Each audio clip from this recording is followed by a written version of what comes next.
Assalamualaikum warahmatullahi wabarakatuh. Jumpa lagi bersama saya di channel Tani Cyber. Pada video kali ini kita akan membahas tentang apa itu jurusan RPL atau Rekayasa Perangkat Lunak. Siapa yang merasa kurang paham dan sering bertanya apa itu RPL? Ada yang mengira jurusan ini sama dengan TKJ? Padahal sudah jelas jurusan ini berbeda dengan TKJ, meskipun RPL masih satu rumpun dengan TKJ. Lalu, apa itu jurusan RPL? Apa keunggulan jurusan RPL? Dan apa saja sih yang dipelajari di jurusan RPL? Nah, yang tak kalah pentingnya adalah nanti setelah kita lulus dari jurusan RPL, kita bisa kerja apa saja. Yuk kita bahas lebih detail. RPL adalah singkatan dari Rekayasa Perangkat Lunak dan merupakan sebuah jurusan yang ada di Sekolah Menengah Kejuruan atau SMK yang masih satu rumpun dengan Teknik Komputer dan Jaringan serta Multimedia di program keahlian Teknik Komputer dan Informatika. RPL adalah sebuah jurusan yang mempelajari mendalami semua cara-cara pengembangan perangkat lunak, termasuk pembuatan, pemeliharaan, manajemen organisasi pengembangan perangkat lunak, dan manajemen kualitas. Bukan hanya itu, RPL juga berkaitan dengan software komputer mulai dari pembuatan website, aplikasi, game, dan semua yang berkaitan dengan pemrograman dengan menguasai bahasa pemrograman tersebut. Intinya, RPL tidak akan jauh-jauh dari tiga hal, yaitu desain, algoritma, dan coding yang akan menjadi kunci keberhasilan rekayasa perangkat lunak tersebut. Oke, berikutnya apa sih keunggulan dari jurusan RPL? Yang pertama adalah bahwa RPL nanti akan mampu bekerja di berbagai bidang karena sudah dibekali dengan berbagai ilmu dan pengetahuan. Yang berikutnya bahwa RPL dalam melakukan kerja lapangan nanti akan lebih mudah karena saat pembelajaran itu sudah sering melakukan kerja praktek. Yang ketiga bahwa pekerjaannya nanti relatif lebih mudah dan santai, dapat dikerjakan dimanapun dan kapanpun, tentu saja dengan menggunakan koneksi internet. Yang berikutnya adalah bahwa RPL nanti lebih terdepan daripada jurusan-jurusan yang lainnya, karena jurusan RPL lebih mengerti dan mendalami berbagai teknologi informasi yang terkini dan terbaru. Yang berikutnya bahwa jurusan RPL itu juga akan memahami tentang fungsi komponen-komponen komputer serta bisa merakit komponen-komponen komputer tersebut. Kemudian apa saja sih yang dipelajari di jurusan RPL ini? Nah, sebetulnya RPL atau Rekayasa Perangkat Lunak itu gampang, tidak jauh-jauh dari tiga hal, yaitu coding, desain, dan algoritma. Nah, ditambah satu lagi yaitu tentang komputer jaringan dasar. Jadi nanti di RPL akan dipelajari tentang merakit PC dan laptop, kemudian membuat jaringan-jaringan komputer dasar, kemudian membuat konfigurasi jaringan WiFi, dan sebagainya. Yang kedua adalah coding, kemudian yang ketiga adalah desain, kemudian algoritma. Nah, di dalam coding, desain, dan algoritma tersebut masih ada poin-poin penting di RPL atau Rekayasa Perangkat Lunak ini yang harus dipelajari.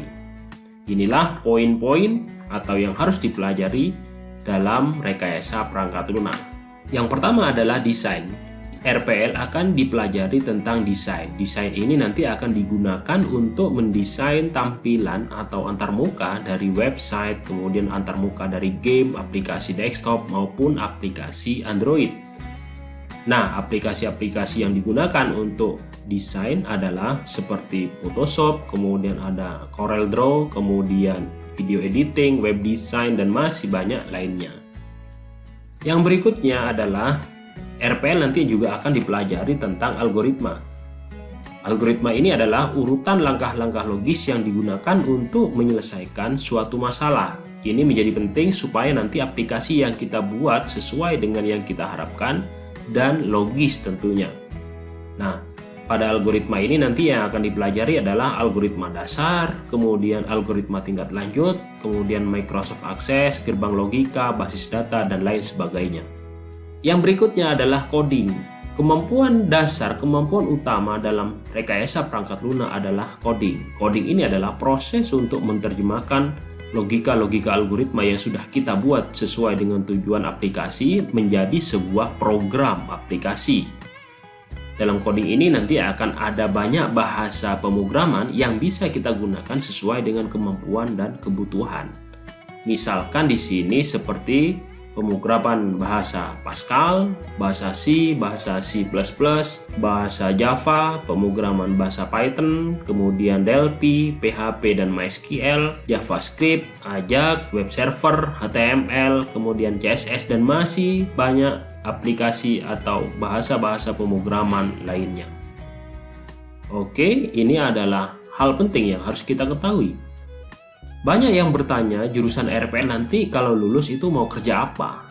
Apa saja sih lowongan-lowongan kerja dari lulusan SMK jurusan RPL ini? Berikut adalah daftar peluang kerja jurusan RPL. Ada developer IT. Ini adalah merupakan pekerjaan yang mengharuskan Anda dapat mengembangkan perangkat lunak dengan memenuhi kebutuhan klien, seperti perangkat lunak untuk pendidikan, bisnis, hiburan, game, telekomunikasi, dan lain sebagainya. Programmer. Ini adalah membuat program sebagai perangkat lunak dari komputer untuk memudahkan fungsi tertentu. Programmer ini dapat bekerja di segala bidang, baik industri, pertelevisian, perbankan, media, dan lain sebagainya. Yang berikutnya, lowongan yang bisa kita kerjakan di RPL adalah IT konsultan. Anda bisa bekerja sebagai IT konsultan yang berperan dalam perencanaan dan pengevaluasian penerapan informasi teknologi pada sebuah organisasi. Yang berikutnya adalah lowongan sistem analis dan sistem integrator, yang nantinya Anda harus berperan dalam melakukan analisis terhadap sistem atau program yang berbasis teknologi dan informasi dalam suatu perusahaan dan membuat solusi yang terintegrasi memanfaatkan perangkat lunak. Yang berikutnya, lowongan yang bisa diambil adalah database engineer atau database administrator. Ini berperan dalam perencanaan pemeliharaan basis data, termasuk data warehouse. Yang berikutnya ada web engineer. Ini bertugas merancang dan membangun website beserta layanan dan fasilitas berjalan di atasnya, dan bertanggung jawab dalam pemeliharaan website dan mengembangkannya. Kemudian ada lowongan sebagai computer network atau data communicator engineer, kemudian ada game developer, kemudian ada intelligent system developer, ada software tester, dan lowongan pekerjaan lainnya yang bisa diambil oleh jurusan RPL. Mungkin itu saja yang bisa video ini sampaikan tentang pengenalan apa sebenarnya RPL dan bagaimana prospeknya ke depan.